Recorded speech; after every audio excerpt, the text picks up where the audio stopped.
ना वेगळ्या अर्थानं मोक्षाचा मुक्तीचा मार्ग दाखवला.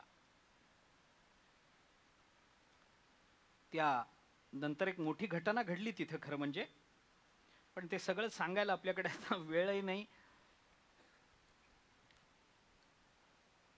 त्या डॉयलनी मामांचा पुरेपूर उपयोग करून घेतला. मामांनाही ते योगदान देणं महत्त्वाचं वाटलं आणि कैद्यांनाही मामांचं ऐकणं आपल्या जीवनातली एक सुवर्ण संधी वाटली. या तिन्हीचाही समन्वय होऊन कालांतराने त्या कैद्यांच्या जीवनामध्ये परिवर्तन झालं. अशी परिवर्तनं मामांनी समष्टी रूपानंही केली आणि व्यष्टी रूपानंही केली. आपण काल त्या संबंधानं बोलून आलो. किती झालं तरी शेवटी शरीर आहे. या शरीराला काही मर्यादा आहेत. या शरीराचा एक विशिष्ट कालावधी आहे. ही सगळी दगदग, निवृत्तीनंतर वाढलेले कार्यक्रम, मामांना त्याचा त्रास व्हायला लागला. हळूहळू काल आपण इथपर्यंत बोललो होतो. त्यांच्या पुस्तकांबद्दल काल मला बोलायचं होतं, ग्रंथांबद्दल, पण कालचं दुपारचं सत्र त्याच अनुषंगानं असल्यामुळे मी त्याचा विस्तार केला नव्हता, आजही करत नाही. मला ग्रंथांमधल्या त्या विचारांबद्दल जे बोलायचं होतं आणि जो एक विवक्षित मुद्दा सांगायचा होता तो मुद्दा काल आपण कीर्तनामध्ये बोलून गेला. ज्ञानदेव आणि प्लेटो या ग्रंथांवर लवांदेने घेतलेला आक्षेप तो मला विचारानं बोलायचा होता, विस्तारानं सांगायचा होता, परंतु ते आपण केलं काल. माझं अर्धाधिक काम अलखं झालंय. खूप हीन पातळीवर येऊन लवांदे बोलले. ग्रंथाबद्दल बोलण्यापेक्षा मामांच्या व्यक्तिगत जीवनचरित्रावर शिंतोडे उडवणं हे काम त्यांनी मोठ्या प्रमाणावर केलं. मामांना त्याचं काही वाटलं नाही, काहीच वाटलं नाही, काही वाटलं नाही. त्यांनी त्याला विरोधही केला नाही. वैकुंठवासी गुरुवर्य रामदास बाबांनी वगैरे या सगळ्यांनी जरी विरोध करायचा ठरवला असला तेवढाच विरोध झाला असं नाही. त्याच्यानंतर नेवरगावकरांनी स्वतःनी त्या संबंधात विरोधात एक लेख लिहावा असं ठरवलं होतं. अनेकांचं साह्य त्यांनी घेतलं होतं. तो लेख दाखवावा, मामांना एकदा तपासून घ्यावा, आपल्याला मामा रागावू नयेत याच्याकरता त्यांच्या डोळ्याखालून तो घालावा असं म्हणून ते मामांकडे गेले. तेव्हा मामांनी तो लेख ठेवून घेतला आणि त्यांना सांगितलं की लेख चांगला झालाय पण छापू नका. विनाकारण आरोप प्रत्यारोप करून आपला वेळ वाया घालवण्यात अर्थ नसतो, काही अर्थ नसतो. ज्यांना प्लेटोही कळत नाही, ज्यांना ज्ञानदेवही कळत नाहीत, त्यांच्यासमोर ज्ञानदेव आणि प्लेटो हे सांगत बसणं याच्यामध्ये आपला वेळ वाया जातो. कशा करता हे सगळं सांगा. बहिर्यांपुढे गाणीव कशासाठी करायची. ज्ञानोबारांनी हे उदाहरण दिलंच आहे ना. आंधळ्याला कशाला सूर्य दाखवायला जायचं, काही गरज नाही आहे, सोडून द्या. मामाने तो विषय तिथेच थांबवला. नंतर त्या लवांद्यांचं जीवनचरित्र नंतरचं जर पाहिलं तर संतांना छळल्याचा जो परिणाम आत्तापर्यंत इतिहासामध्ये आपण ऐकत आलेलो आहोत तोच परिणाम नंतरच्या आयुष्यामध्ये त्यांना भोगावा लागल्याचं वर्णन आहे. तुका म्हणे खळ संता पीडिती चांडाळ. त्यांना काय जीवनगती प्राप्त व्हायची ती झाली असेल, त्याच्यात आपल्याला हस्तक्षेप करण्याचं कारण नाही. पण मामांनी हा उद्योग कधीही केला नाही. कधी असं महाभारताने एके ठिकाणी म्हटलंय, दुसऱ्याची निंदा आत्मगौरव गेल्याशिवाय या जगात कोणी मोठं होऊ शकत नाही. पण महाभारताच्या या नियमाला मामा अपवाद आहेत, कारण अपवादानेच नियम सिद्ध होतो. कधीही दुसऱ्याची निंदा नाही, आत्मगौरव नाही. संतांची सेवा, आपल्याला मिळालेलं जीवन हे संत कार्यासाठी, भगवत कार्याकरता समर्पित मामांनी केलं होतं. हळूहळू प्रकृतीवर त्याचा परिणाम व्हायला लागला. त्याचा परिणाम दोन रूपानं मामांच्या प्रकृतीवर झाला. एकतर मामांच्या हृदयावर त्याचा परिणाम झाला, हृदय थोडं नाही म्हटलं तरी क्षीण व्हायला लागलं. आणि दुसरा परिणाम झाला तो मामांच्या उदरावर झाला, उदर रोग झाला, त्रास व्हायला लागला. तरी मामांचे कार्यक्रम चालूच होते.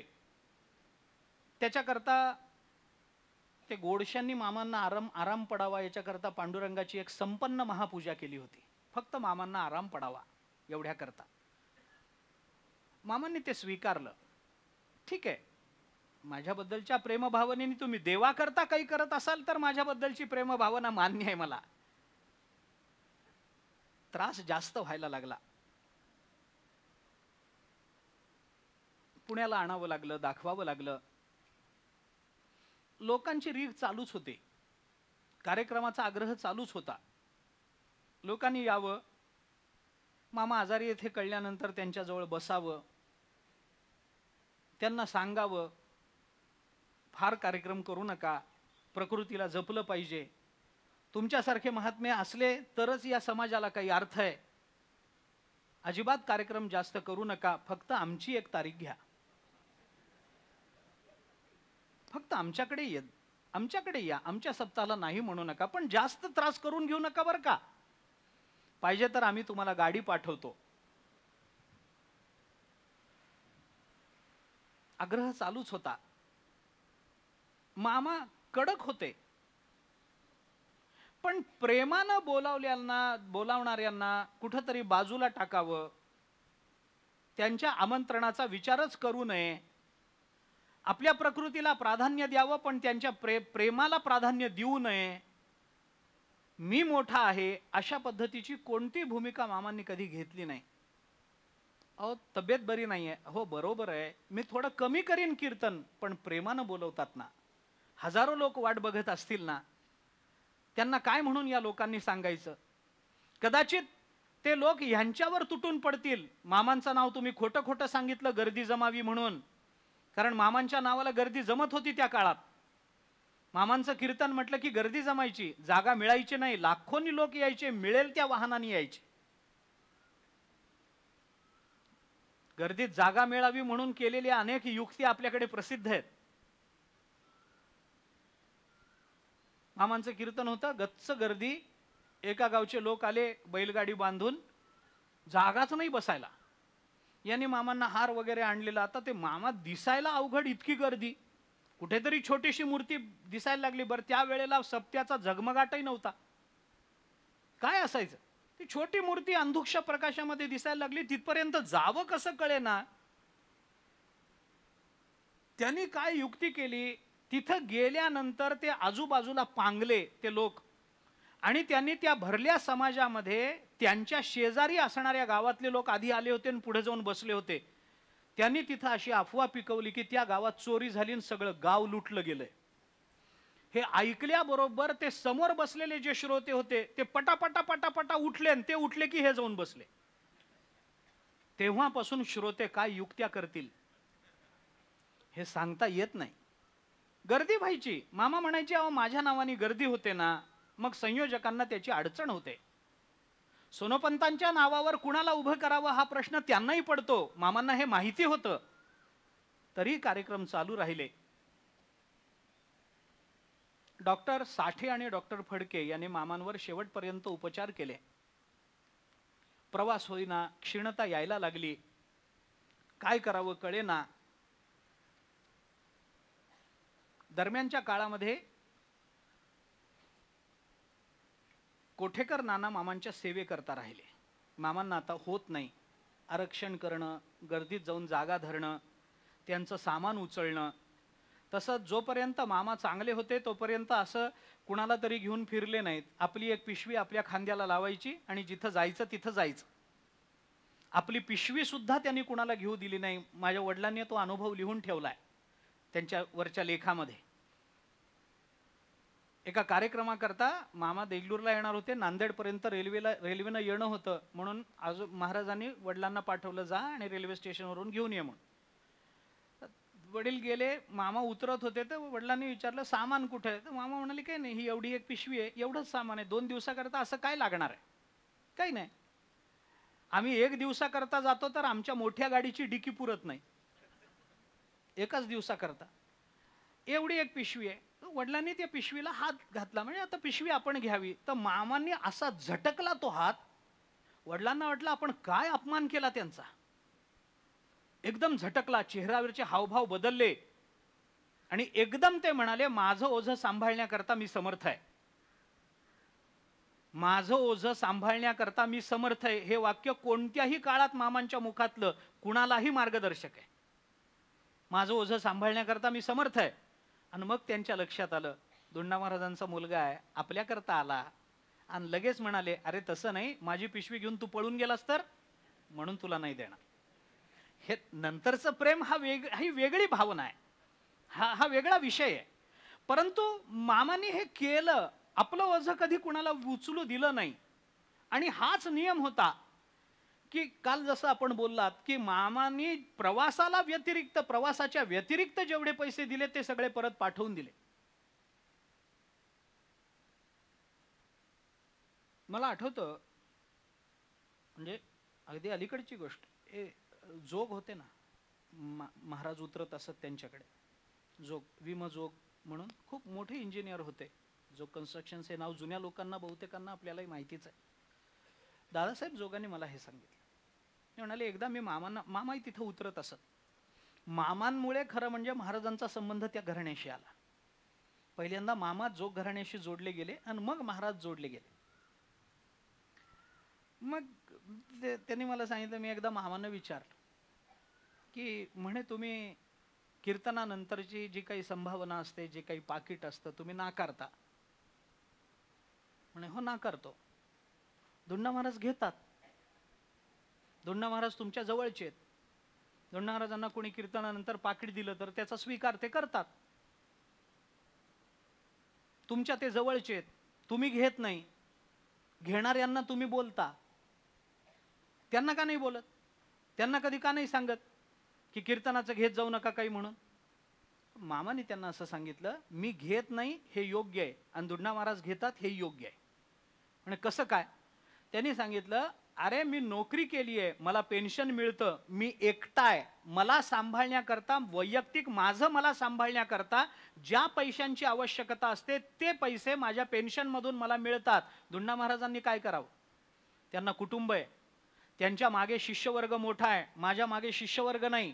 आला तरी त्या शिष्यवर्गाला जेवू घालायचं माझ्याकडे जबाबदारी नाही, कारण माझ्या एकट्यापुरतं मी करतो, माझ्या एकट्यापुरतं मी खातो. आलेल्या माणसाला जेवू घालून पाठवलं पाहिजे, त्याच्या राहण्याची व्यवस्था केली पाहिजे. हा नियम मला नाही, कारण माझा कोणता मठ नाही, माझा कोणता आश्रम नाही, मी एकटा आहे, माझं कुटुंब नाही, मला संतती नाही, मला काही बाकी प्रपंचाचा व्याप नाही. पण धुंडा महाराजांना पत्नी आहे, संतती आहे, येणारा जाणारा मोठा वर्ग आहे. ग्रहस्थाश्रम स्वीकारल्यामुळे येणाऱ्या माणसांचं आतिथ्य करणं त्यांना शास्त्रदृष्टीने क्रमप्राप्त आहे. आणि आपल्या आयुष्यातला, मी माझ्या आयुष्यामध्ये जी नोकरी केली त्या नोकरीत सकाळी 9 ते 5 ही वेळ मी माझ्या कॉलेज करता दिलेली होती. उरलेल्या वेळात मी कीर्तन करत होतो समाजासाठी. पण धुंडा महाराजांनी आपल्या दिवसातला प्रत्येक क्षण समाजाकरता दिलाय, कुठं नोकरी पत्करली नाही आहे. मग समाजाकरता जर त्यांनी आपला प्रत्येक दिवस दिला असेल तर त्यांचा निर्वाह करणं हे समाजाचं कर्तव्य आहे, म्हणून त्यांनी घेतलं पाहिजे. किती स्पष्ट भूमिका आहे, किती स्पष्ट भूमिका आहे. त्यांनी लगेच पुढे विचारलं, धुंडा महाराज घेतात म्हणून तुम्ही मला म्हणता, पण धुंडा महाराजांनी मागितलेलं तुम्ही मला कधी सांगितलं नाही? जोग म्हणाले, नाही, धुंडा महाराज मागत नाहीत. ते म्हणाले म्हणूनच त्यांना दिलं पाहिजे.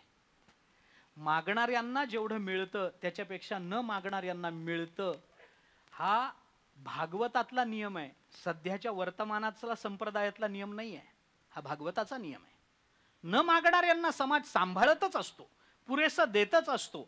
ज्या देवाकरता आम्ही आमचं जीवन समर्पित केलं असं आम्हाला वाटत असेल तर तो परमात्मा आमची काळजी घेण्याकरता समर्थ आहे. या वचनावर त्या मामांचा विश्वास होता, महाराजांचा विश्वास होता. आजारी पडले, त्रास व्हायला लागला.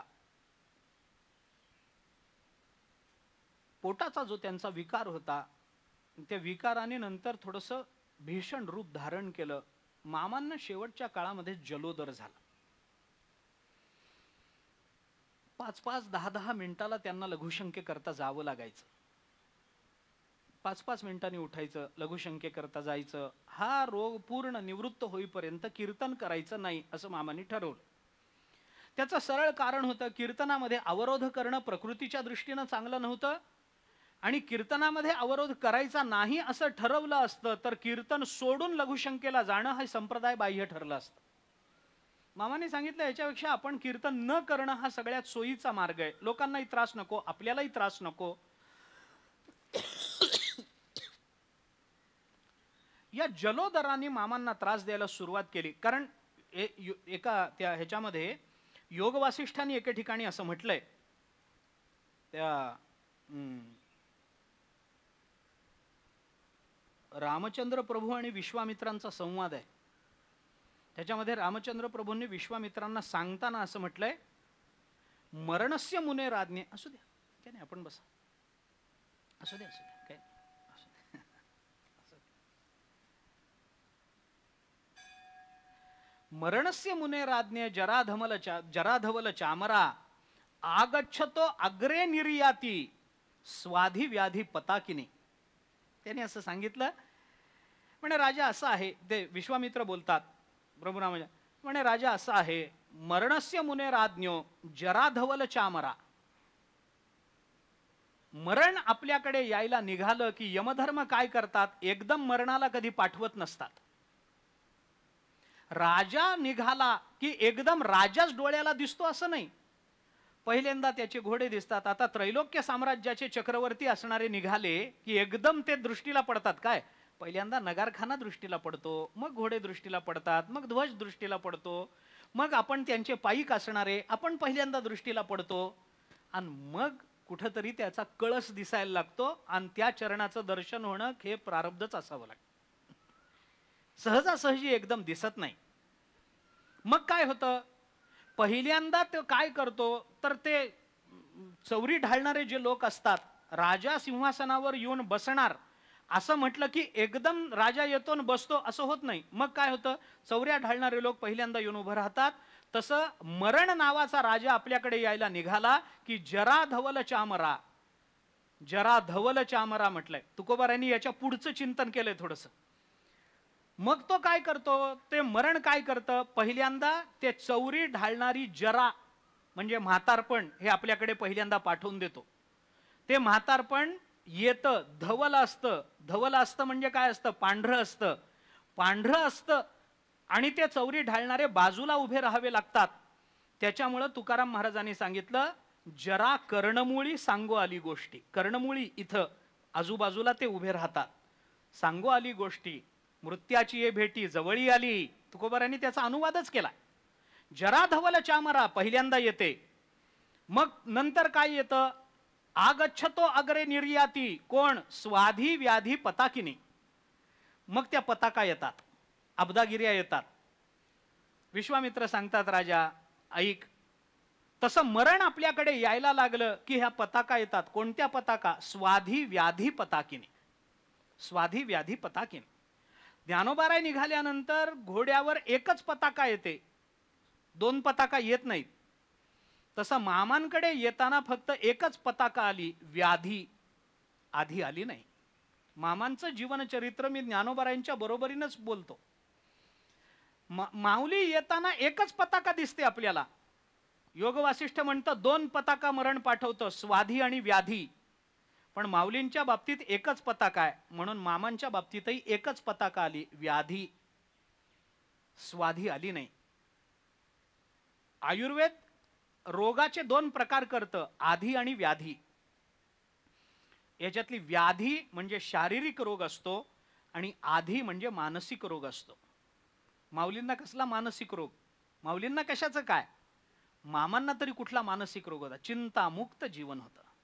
अरे ज्यांनी आपलं सगळंच भगवंताला समर्पित केलं, कशाची चिंता, तयाच्या कुळीची चिंता, झाली ईश्वराची पतिव्रता.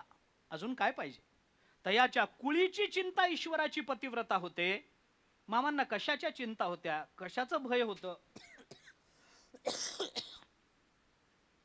अभिनिवेश म्हणावा, मरणाचं भय म्हणावं, तर देहभाव कधीच भगवत रूप झाला होता. देहभाव गेलेलाच होता, काही नव्हतंच. त्यामुळे एकच पताका आली, व्याधी आली, स्वाधी आली नाही. एक पताका. स्वाधी व्याधी पताकिनी येतात. त्या जरा कर्णमुली सांगू आली गोष्टी, मृत्याची ये भेटी जवळी आली. आता माझ्या मना होई सावधान, ओम पुण्याची जाण कार्यसिद्धी. तुकोबाराय बोलतात त्या ह्यांनी तसंच म्हटलंय पहा. जरा कर्णमुळी सांगू आली गोष्टी म्हणणं काय, कृतांतस्य दूती जरा कर्णमुले समागत्य वक्ती इति लोका शृणध्वम. काय करायचंय, परत स्त्री परत द्रव्य वांछा त्यजध्वम. मग करू काय, भजध्वम रमानाथ पादारविंदम. जरा कर्णमुळी सांगू आली गोष्टी, कृतांतस्य दूती जरा कर्णमुले. ह्या कृतांताची सेविका असणारी जरा म्हातारपण, हे आमच्या कानात येऊन कुजबुजतं, म्हणून कानावरचे केस पहिल्यांदा पांढरे होतात. ही व्याधी तिथं आधी येते. कानावरचे केस पांढरे झाले की आपलं मरण जवळ आलेलं आहे असं समजावं.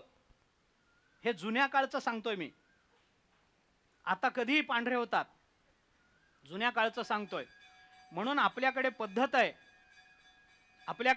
आहे, वारकऱ्याला मरणाची भीतीच नसते आणि मरणाचं चिंतन त्यांनी करूच नये, म्हणून कानावर केस ठेवूच नाही. पांढरे काय आणि काळे काय, केसच ठेवायचे नाही. जराकर्णमुळी कृतांतस्य दूती जराकर्णमुले समागत्य वक्ती ती लोकाश्रुणध्वम. ऐका बाबा, मी कशा करता तुमच्या कानात येऊन काय सांगते, काय सांगता जरा आमच्या कानात येऊन काय सांगते. काही नाही, परस्त्री परद्रव्य वांछा त्यजध्वम. एवढंच कर बाबा. काय कर? परस्त्रीचा त्याग कर, परद्रव्याच्या इच्छेचा त्याग कर. मग करू काय? भजध्वम रमानाथ पादारविंदम. भगवंताच्या चरणाचं भजन कर, दुसरं काही करू नको. याच्याकरता ती जरा येते. मामांना व्याधीनं त्रास द्यायला सुरुवात केला. जलोदर झाला, पुन्हा पुन्हा लघुशंकेला जावं लागायला लागलं. त्याच्यावर औषधोपचार झाला. डॉक्टर दिवेकरांनी त्याच्यासाठी त्यांना औषध दिलं.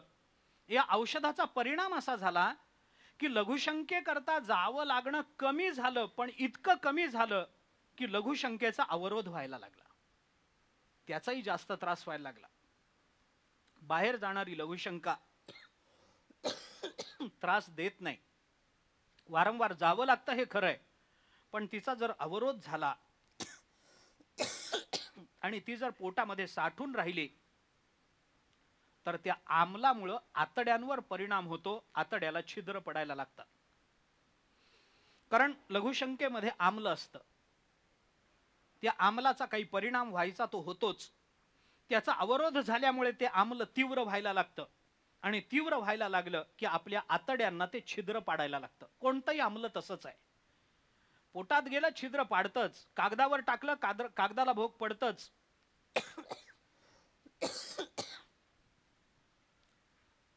मग ती लघवी काढायला वेळ द्यावा लागला.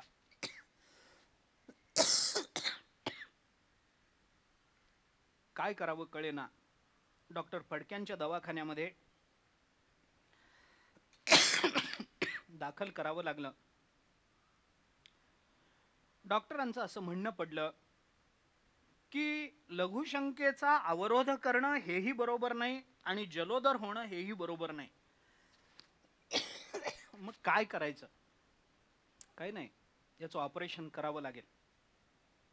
ऑपरेशनची भाषा कानावर पडल्याबरोबर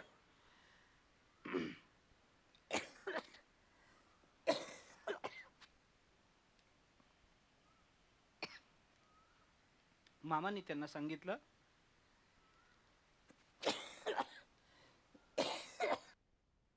तुम्हाला ऑपरेशन करायचं तर करा, परंतु माझी एक विनंती आहे, आषाढी वारी झाल्याशिवाय मी ऑपरेशन करून घेणार नाही.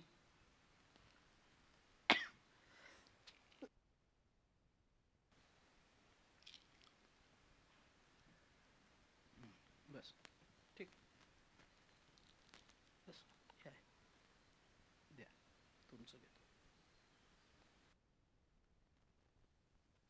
घेणार नाही. का? आषाढी वारी जवळ आहे. वारी सोडून माझ्या शरीराचं काही झालं तर मला वाईट वाटेल. नको. त्याच्यापेक्षा वारीत गेल्यानंतर शरीराचं काही झालं तर मला बरं वाटेल. मामांचं हे बोलणं डॉक्टरांनी ऐकलं. जवळपास राहणाऱ्या मंडळींनी ऐकलं. त्यांना विपरीत वाटलं. मामांच्या ते लक्षात आलं आणि मामा असं म्हणाले, मला तसं म्हणायचं नव्हतं, तुम्ही घाबरू नका. मला तुम्हाला दुःख द्यायचं नव्हतं. मला इतकंच सांगायचं होतं की मी वारीला गेलो आणि कीर्तन प्रवचन कार्यक्रम करायला लागलो की मला रोगाचा विसर पडेल आणि मला बरं वाटेल. कारण रोग तर आहेच आहे. शरीर रोगाचे भांडार आहेच आहे. दुर्गंधीची थार आहेच आहे. अपवित्र शरीर आईचं दुसरं काही नाहीच आहे. तुकोबाराय बोलतातच आहेत. शरीर दुःखाचे कोठार, शरीर रोगाचे भांडार, शरीर दुर्गंधीची थार नाही अपवित्र शरीराईसे. शरीराचा विषय नाही आहे, रोग आहेच आहे. हा रोग गेला म्हणजे शरीर निरोगी झाला असं होत नाही ना. मग रोग आहेच जर, तर तो रोग त्याचा त्रास करून घेण्यापेक्षा त्या रोगाकडे दुर्लक्ष करणं त्या रोगाला विसरण्याचं एक साधन आहे. आणि ते करण्याकरता हा रोग जर दुःख देत असेल तर आनंद देणारी क्रिया माझ्याकडून घडली तर रोगाकडे दुर्लक्ष होईल. मग आनंद देणारी क्रिया काय? प्रवचन, कीर्तन, भजन, एवढंच मला आनंद देणारी क्रिया आहे. लोकांनी सांगितलं, डॉक्टरांनी सांगितलं, ठीक आहे, वारी नंतर ऑपरेशन करायला तुम्ही परवानगी देता हेही आम्हाला खूप आहे, पण आमची अजून एक विनंती आहे. म्हणे काय? तुम्हाला जर इतका त्रास आहे आणि हा त्रास वाढण्याची शक्यता आहे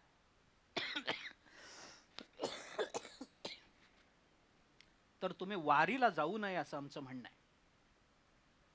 मामांना त्या क्षणी वाईट वाटलं. आतापर्यंत वारी कधी बुडली नाही. वारी चुकवणे दे हरी ही प्रार्थना करत लहानाचा मोठा झालोय. देवाने एवढे ऐकू नये काय? माझं लहानपणापासून केलेली प्रार्थना ऐकू नये काय? वारी बुडण्याची वेळ आली. मामांना वाईट वाटलं. काय करावं हा प्रश्न निर्माण झाला. दिवेकरांचं असं म्हणणं होतं की आपण मुंबईला जाऊया, तिथं आपल्याला चांगली ट्रीटमेंट मिळेल. मामा म्हणाले तुम्ही म्हणाल तिथं येतो, पण आधी वारीला जाऊन येऊ दे.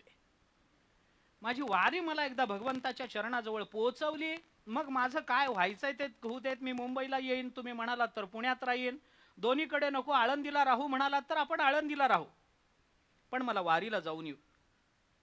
मामांनी हे सांगितलं. डॉक्टरांसमोर प्रश्न असा होता की वारीमध्ये पाणी चांगलं नसतं, शुद्ध पाणी मिळेलच याची शाश्वती नसते. नळाला येईल ते पाणी प्यावं लागतं. आणि त्या काळामध्ये रोगराईचा प्रादुर्भाव जास्त होता, त्याच्यावर एवढ्या औषध योजनाही नव्हत्या. त्या साथीचे रोग यायचे, मग ते इनॅक्युलेशन करून घ्यावं लागायचं. त्या इनॅक्युलेशनचा वारकऱ्यांना त्रास व्हायचा. एका वारीमध्ये तर इंग्रज सरकारने फतवा काढला, वारी भरूच द्यायची नाही.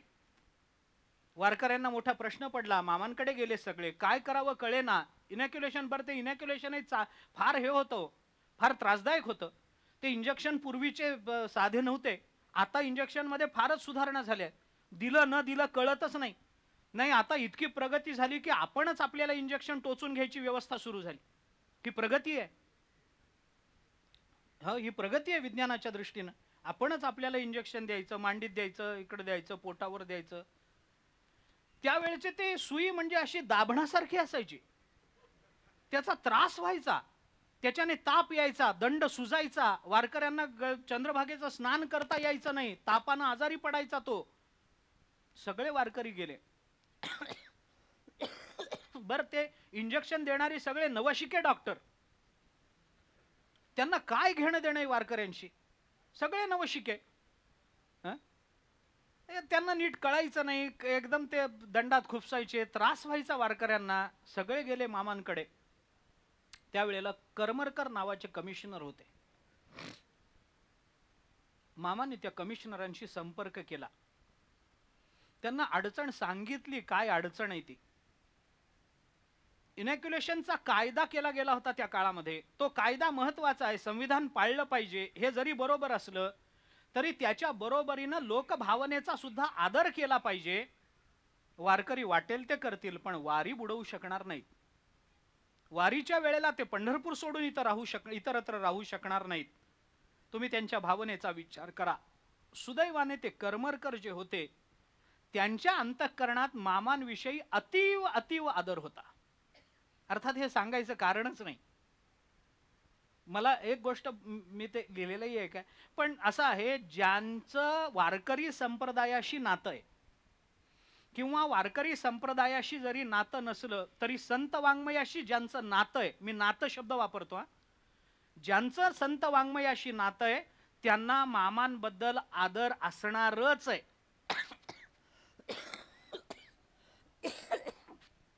तो सांप्रदायिक आहे का नाही याला माझ्या दृष्टीने काही महत्त्व नाही. मामांबद्दल त्याला आदर असणारच आहे. सांप्रदायिक नसला तरी असणार आहे. करमरकर सांप्रदायिक नव्हते. पण सरकारचे सेवक होते, कमिशनर होते. मामांनी त्यांना सांगितलं असं काही करता येईल. ते म्हणाले मी व्यवस्था करतो. आणि त्या वर्षीची वारी ही मामांच्या पुढाकारामुळे भरू शकली. नाहीतर त्या वेळेला इंग्रजांनी अनेक पोलीस आणून उभे केले होते की वारकऱ्यांनी पंढरीमध्ये प्रवेशच करायचा नाही. पण एका बाजूला सरकारचा नियम आणि दुसऱ्या बाजूला मामांच्या अंतःकरणातल्या प्रेरणेचा विजय झाला. वारी भरली. मामांनी सांगितलं अरे ज्या काळामध्ये वारी भरण्याची शक्यता नव्हती त्या काळामध्ये वारी भरावी म्हणून मी प्रयत्न केले आणि आज मीच वारी करू शकत नाही, हे केवढा दैव दुर्विलास आहे.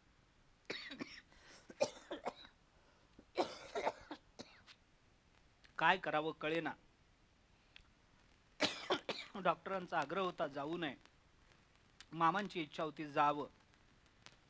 शेवटी डॉक्टरांनी सगळे रिपोर्ट मामांना दाखवले.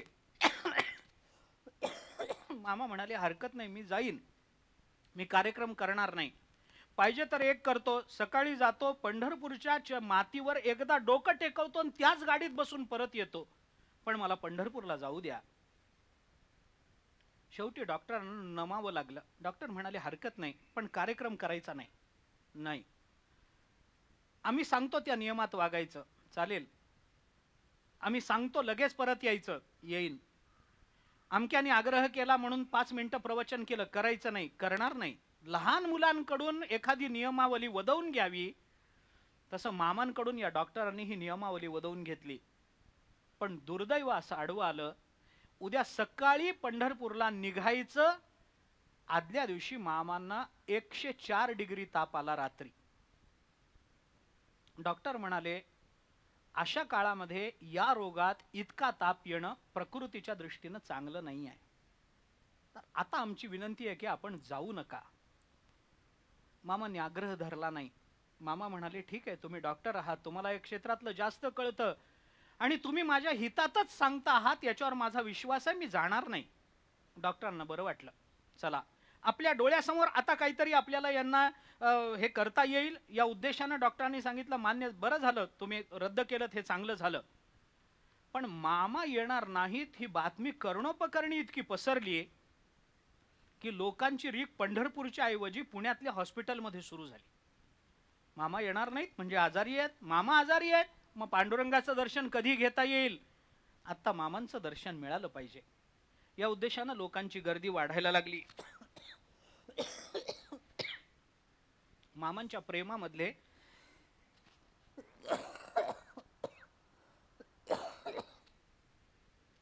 इथले जे सकाळचे मुख्य संपादक होते परुळेकर, ते मामांचे विद्यार्थी होते, नानासाहेब परुळेकर. त्यांनी आपल्या एका पत्रकाराला पाठवलं. तोही पत्रकार मामांवर प्रेम करणारा होता, मामांवर श्रद्धा असणारा गजाननराव खोले त्यांचं नाव. ते आले. आता पत्रकार आला म्हटल्यानंतर बातमी सगळीकडे जाणार आणि सगळीकडे बातमी एकदा गेली की फक्त पुणेच नाही तर अवघ्या महाराष्ट्रातून इथं गर्दी होणार. बरं, बातमी दिलीच नाही तरी सुद्धा ती कुठून ना कुठं कर्णोपकर्णी सगळ्यांपर्यंत पोहोचणार.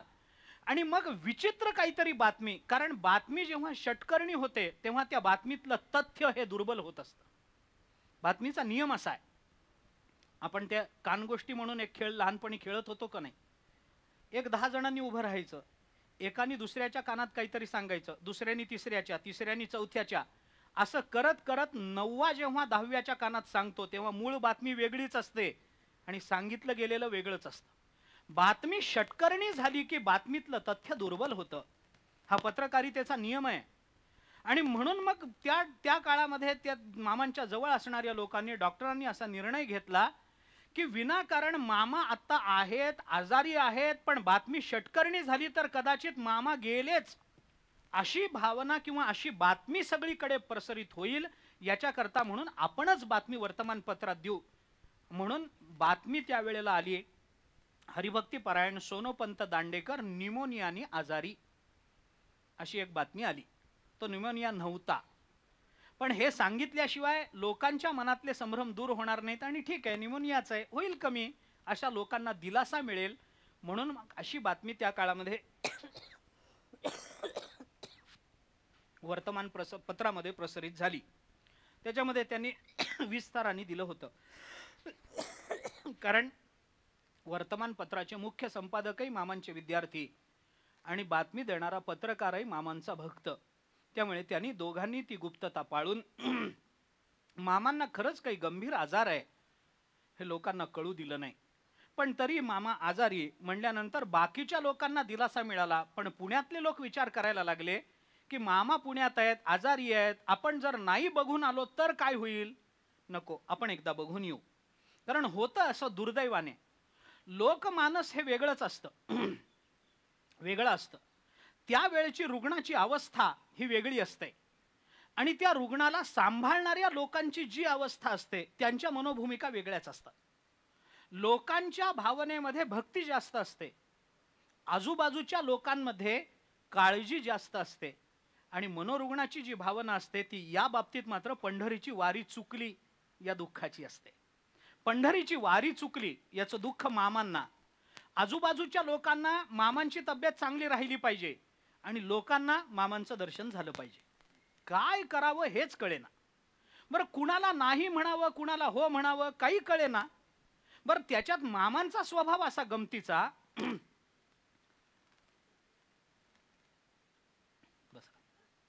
त्याच्यात मामांचा स्वभाव असा गमतीचा ऐका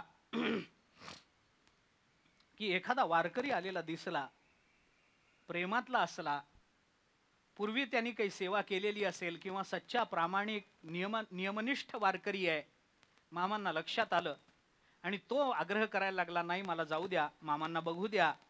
मामांच्या कानावर गेलं की मामाच तिथल्या लोकांना सांगायचे, अहो त्या बुवाला येऊ द्या. त्यावेळेला बुवा म्हणणं हे गौरवाचं होतं, गौरवाचं होतं. मामांच्या मुखातून बऱ्याच वेळेला तुकाराम बुवा अशीच तुकाराम महाराजांबद्दलची भाषा बाहेर पडत होती. नंतर लोकांना तो वाईट वाटलं पण तो अपमान नव्हता,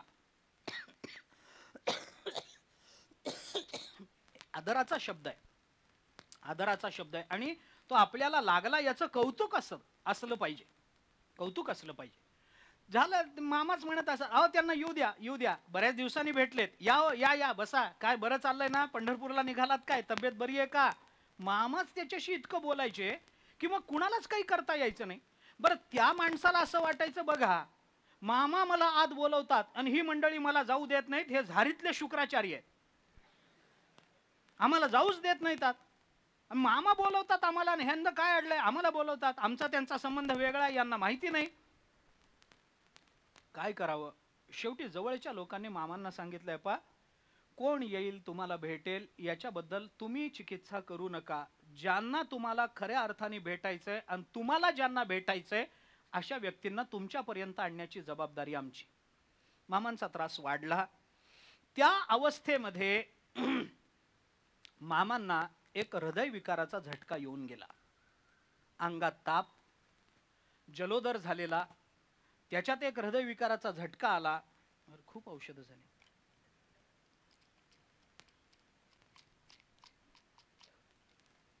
खूप झालं. मामांपेक्षा मलाच औषधं जास्त.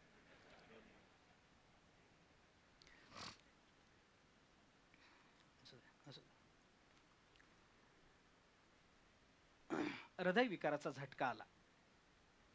बाकीचे डॉक्टर सगळे घाबरले, काय करावं कळेना. कोणत्या अर्थाची ट्रीटमेंट सुरू करावी, जलोदराची करावी का ताप आलाय तो दूर करावा. आता हृदयविकार हा तर अधिक जास्त प्रबल आजार.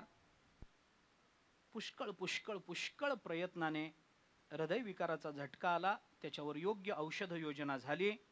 डॉक्टर फडक्यांनी स्वतःच्या घरामध्ये हॉस्पिटलमध्ये ठेवून घेतलं, वरच घरी राहत होते. सगळे उपचार केले. डॉक्टर साठे बरोबर होते. दोघांनीही असं ठरवलं की आता आपण घरी जायचं नाही. मामांचा आजार जोपर्यंत पूर्ण होत नाही तोपर्यंत आपल्याला घर म्हणजे मामांची खोली असं समजायचं. काय भाग्य आहे त्या डॉक्टरांचं, मामांच्या खोलीला घर समजण्याचं भाग्य मामांनाही मिळालं नाही, कारण मामांनी कधी स्वतःची खोली बांधलीच नाही. पण मामांच्या खोलीला आपलं घर समजावं, त्या डॉक्टरांनाही धन्य धन्य धन्य म्हटलं पाहिजे. त्रास वाढायला लागला, गंभीर परिस्थिती निर्माण झाली. इथले आयुर्वेद रसशाळेचे ते डॉक्टर कुलकर्णी म्हणून होते, ते येऊन मग ते रोज ते लघुशंका लघवी काढून जायचे. तेवढ्या पुरतं बरं वाटायचं. पण पुन्हा ते पोट फुगणं, पुन्हा त्याचा त्रास होणं, हे सगळं व्हायला लागलं. त्याच्यात हृदयविकाराचा त्रास झाला. काय करावं काही कळेना. लोकांची रीघ कमी होईना. काय करावं, कसं करावं?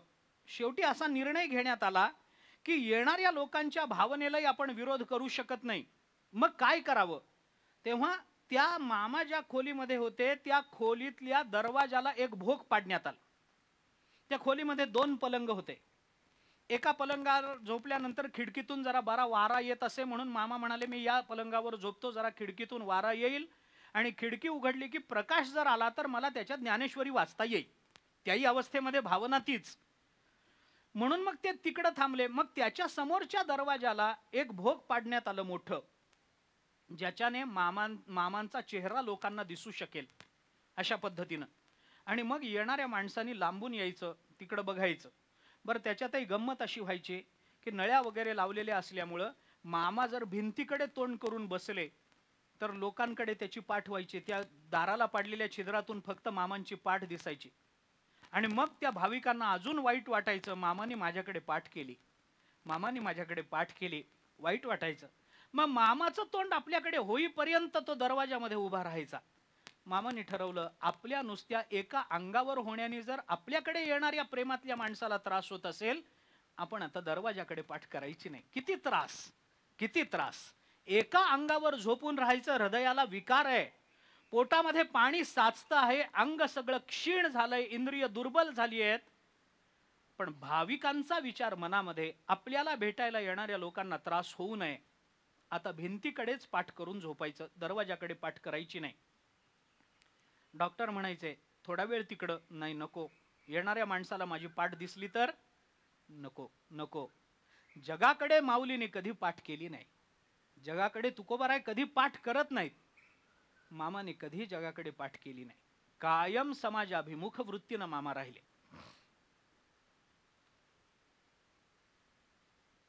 सिनेसृष्टीमध्ये एक शंकर जयकिशन नावाचे संगीतकार आहे. त्याच्यातले जे शंकर म्हणून होते त्यांची पत्नी मामांची एकनिष्ठ भक्त होती. ती मामांना आपले वडील मानत असे. इतक्या संपन्न, म्हणजे त्या घराची संपन्नता वेगळीच होती. त्या बाईने आपल्या घरामध्ये जेवढ्या गाड्या होत्या त्याच्यातली एक गाडी फक्त मामांकरता राखून ठेवली होती. ती गाडी फक्त वरून पुसायची. गाडीमध्ये दुसऱ्या कोणी बसायचं नाही. त्या गाडीला दुसऱ्या कोणी पाय लावायचा नाही. ती गाडी मामा येतील त्याच वेळेला त्या गाडीचं दार उघडलं जायचं. मामाच फक्त त्या गाडीमध्ये बसणार, इतरांना कुणाला. त्या काळामध्ये एक गाडी फक्त मामांकरता ठेवलेली. त्या बाईने आपल्या हातातली सगळी कामं मुंबईची सोडून दिली. आणि त्या बाईने काय काम करावं, ती फक्त मामांच्या दरवाजामध्ये खुर्ची घालून बसली आणि कुणालाच आत सोडेना. आत सोडणंच तिनं बंद केलं. इतकी मोठी बाई, पण दारामध्ये खुर्ची घालून बसली. कोणी येवो, सांगायचं नाही, या छिद्रातून बघा मामांचं तोंड, चला लवकर निघा. मोठे मोठे प्रतिष्ठित आले, मान्यवर आले, तिने सांगितलं नाही, मी आज सोडणार नाही. भीती अशी, सोडणार नाही म्हणण्यामध्ये भीती अशी होती की ही व्यक्ती आत गेल्यानंतर काय त्रास होईल हा भाग वेगळा, पण या व्यक्तीला बघितल्यानंतर मामांच्या आठवणी जाग्या होतील आणि मामा बोलायला लागतील, आणि ते बोलायला लागले की हृदयावर ताण येईल. म्हणून त्या बाईने कुणालाही आत सोडलं नाही. परिस्थिती गंभीर होत गेली. हार्ट अटॅक येऊन गेला. त्याच्याने हृदय अधिक दुर्बल झालं. डॉक्टर साठे, डॉक्टर फाटक, डॉक्टर साठे मुंबईला राहायचे. तिथेही त्यांचा वैद्यकीय व्यवसाय होता. मामाने त्यांना सांगितलं, अहो तुमचा व्यवसाय सोडून तुम्ही माझ्या नादात अडकलात.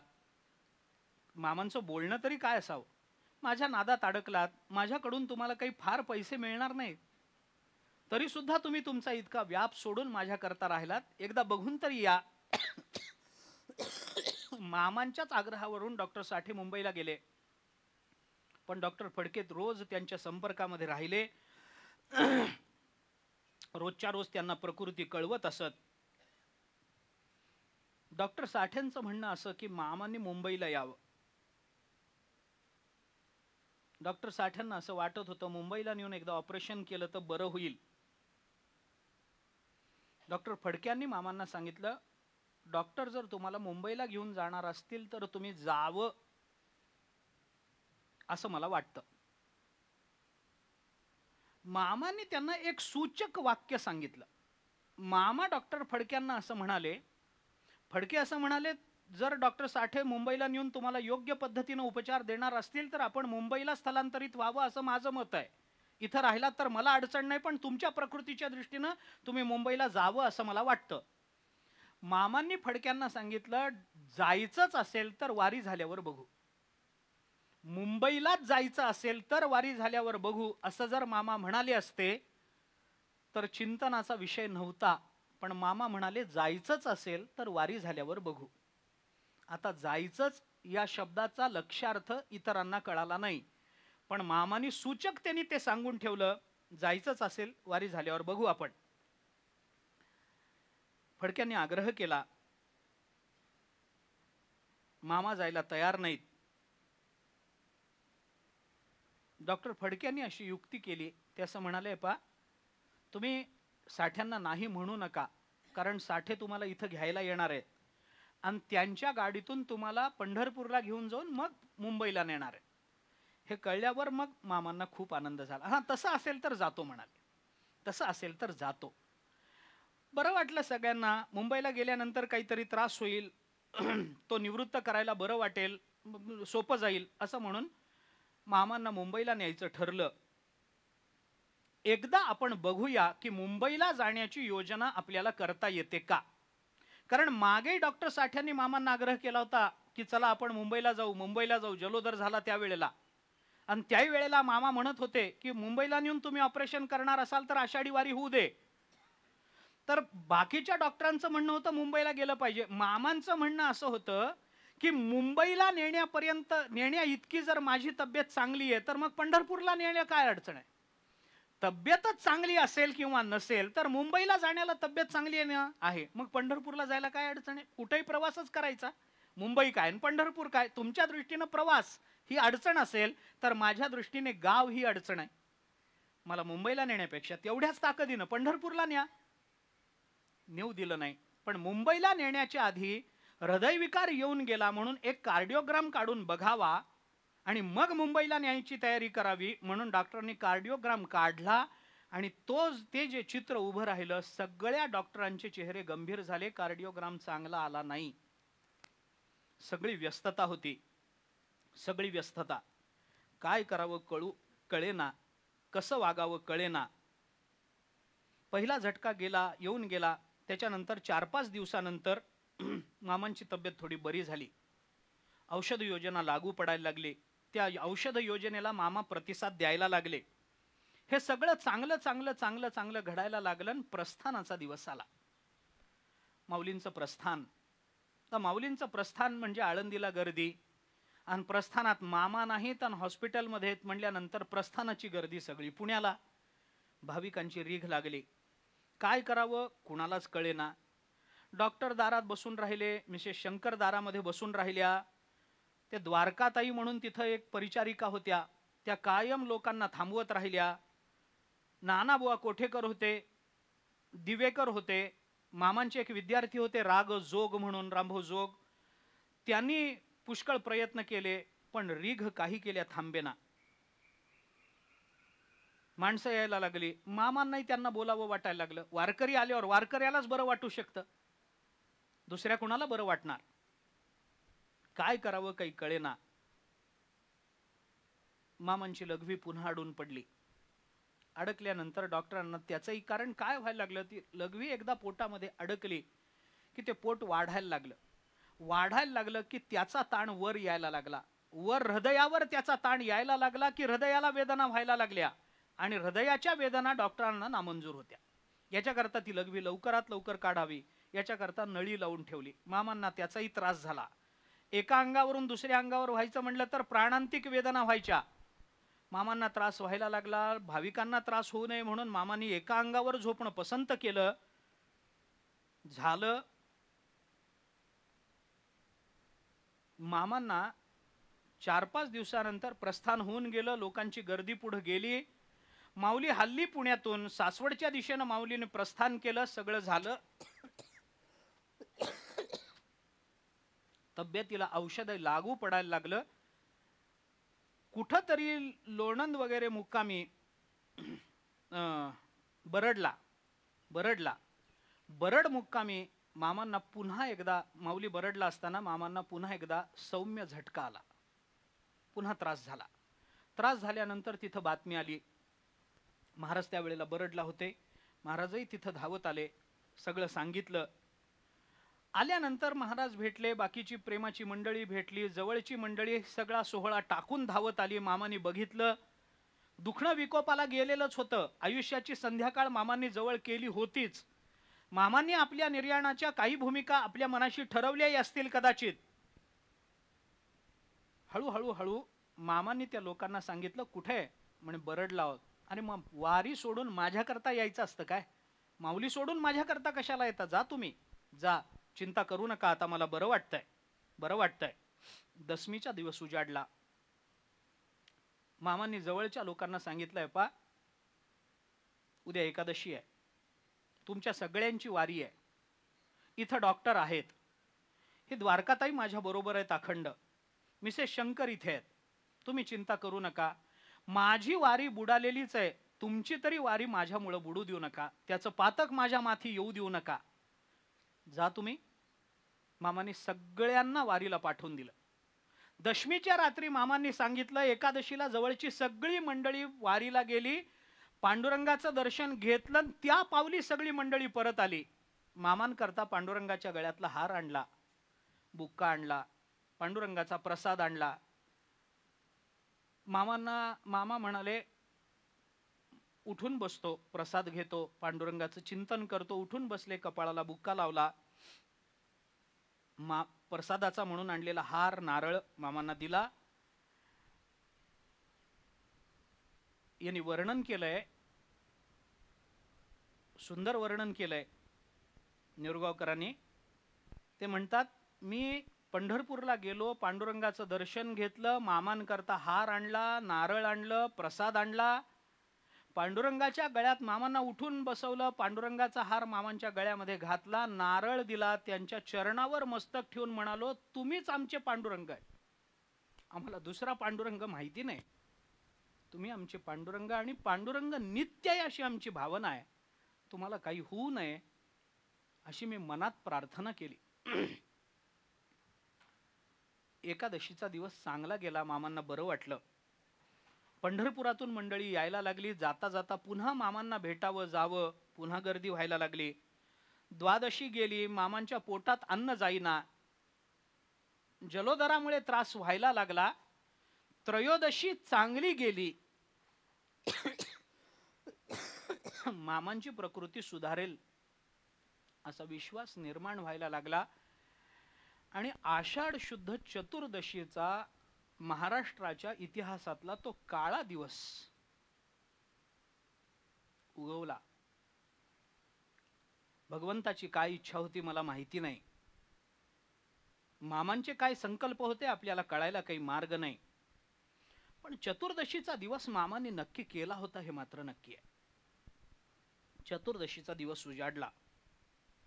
त्रयोदशीला रात्री मामा शांत झोपले. आतापर्यंतच्या आजारामध्ये रात्रीची शांत झोप मामांना मिळालीच नाही, कारण थोड्या थोड्या वेळाने त्या लघवीचा त्रास व्हायचा, हृदयावर त्याचा ताण यायचा, दुखायचं, शांत झोप लागली नाही. पण त्रयोदशीला रात्री मात्र मामा खूप शांत झोपले, खूप शांत झोपले, काही विचार केला नाही. कोणतंही प्रकृतीचा प्रतिबंध त्या दिवशी रात्री आडवा आला नाही. मध्यरात्री थोडा वेळ जाग आली, मामा उठले, थोडा वेळ इकडं तिकडं बघितलं, पुन्हा शांत झोपले. सकाळी 5:30ला ते नित्य नियमानं उठत असत, त्या वेळेला योग्य वेळेला त्यांना जाग आली. मामा उठून बसले, तोंड धुतलं. त्या दिवशी मामांनी एक कपभर चहा घेतला, सगळं व्यवस्थित चालू होतं. सकाळी डॉक्टर साठे आले, डॉक्टर फडके आले. 8 वाजता डॉक्टर साठ्यांनी मामांची तब्येत तपासली, ठीक आहे म्हणाले, थोडा काहीतरी आहार घ्यायला हरकत नाही, पण आहाराचा त्रास होत असेल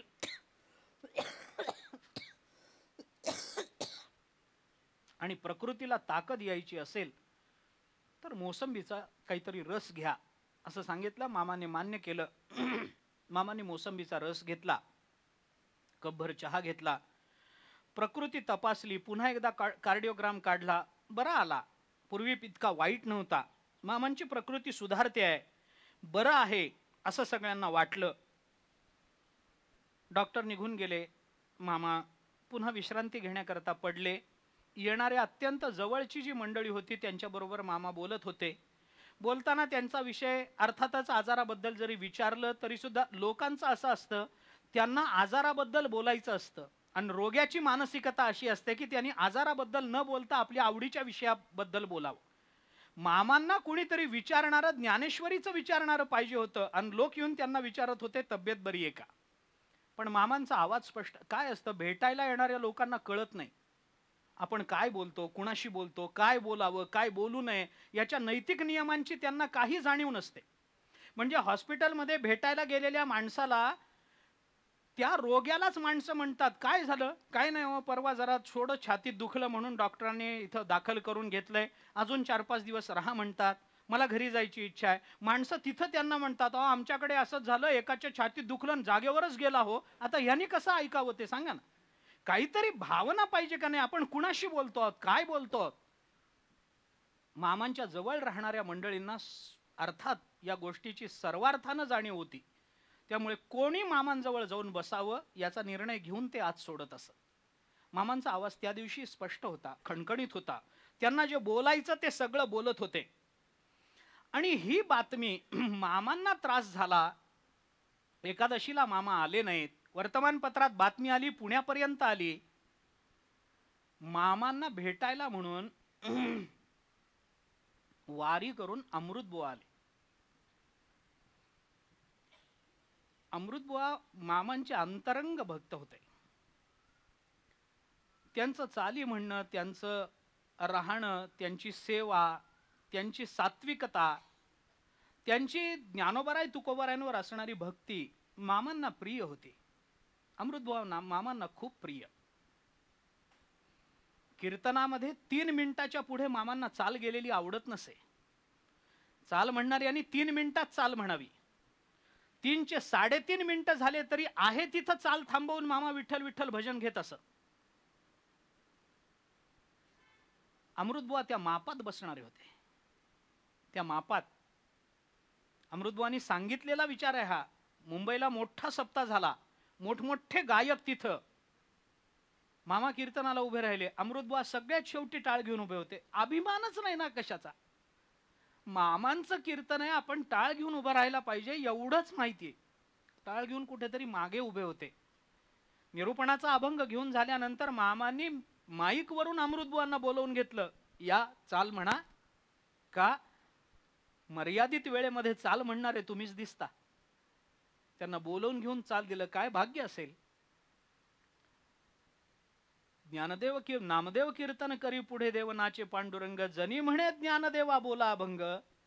नामदेव यांच्या कीर्तनामध्ये ज्ञानोबारायांनी चाल म्हणावी. मामांच्या कीर्तनामध्ये अमृतबुवा चाल म्हणत असत. मामांबरोबर काही काळ फिरतही होते. अमृतबुवांना कळलं. पंढरीच्या वारीहून अमृतबुवा चतुर्दशीलाच पुण्यामध्ये दाखल झाले.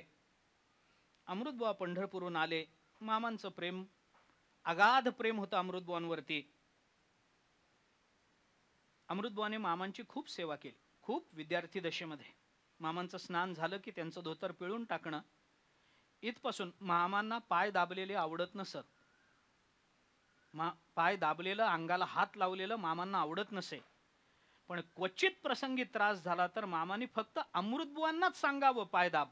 इतरांना ती संधी मिळाली नाही. अमृतबुवांवर प्रेम होतं. अमृतबुवा आले.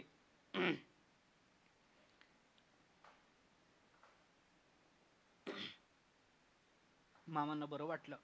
मामांनी अमृतबुवांना बोलवलं, बसायला सांगितलं. नम्रता होती, सात्विकता होती. मामांनी जवळ बोलवून घेतलं. अमृतबुवांनी पंढरीचा सगळा वृत्तांत वारीचा मामांच्या कानावर घातला. मामांच्या खोलीमध्ये एक पांडुरंगाचा फोटो होता. मामांनी अमृतबुवांना सांगितलं, अमृता अमृता म्हणत असत. अमृता, एक काम करतो का रे? अर्थात नाही म्हणायची काय शक्यता होती, पण मोठ्या माणसाचं हे लक्षण आहे. एखादी वस्तू आणून द्यायची असेल तर मोठी माणसं ते आणून दे असं नाही म्हणत. मोठी माणसं म्हणतात ते आणून देता का?